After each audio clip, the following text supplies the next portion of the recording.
So Dr. Pandya, interesting week last week as far as it was the owners meetings in Arizona for the 49ers. John Lynch and Kyle had some very different timelines for Brock Purdy. John Lynch was saying basically that they were hopeful that he might be ready for camp. And then Kyle said, oh, well, more like week 1 to 4. But in the same breath, Kyle said 6 to 8 months. And I don't know about you, but to me, 8 months from March the 10th is November the 10th. And that's really Thursday night football of week 10, which is a big difference from week 4, in my opinion.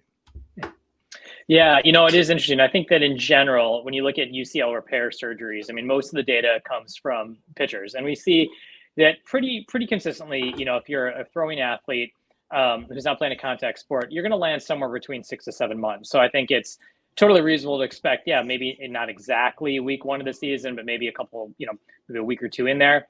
When you do get out to 8 months, that definitely is more than what you typically would expect coming off UCL repair.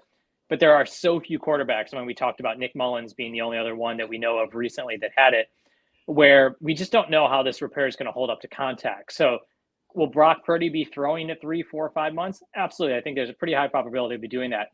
The question we don't know is, number one, is how will his arm respond to contact? And then the other thing as well, too, is even a couple week setback. Let's say he gets to month 3, which is the big checkpoint for him to start throwing. It's a little bit sore. There's a little bit decrease in mobility, maybe a little bit of strength. And suddenly they're like, oh, let's wait another couple weeks. Suddenly that can push you back into weeks, month 7 and a half.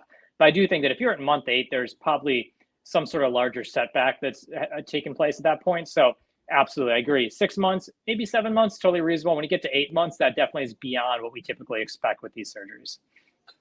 Well, that's good news. I'm glad to hear that. So that would be kind of that week 1 to week 4 type of time frame, or week 5 maybe if he does IR for 4 weeks and then week 5 return. That's sort of what I've been saying. I thought maybe IR for 4 weeks, week 5, or PUP for 6 weeks and come back week 7. So that seems right on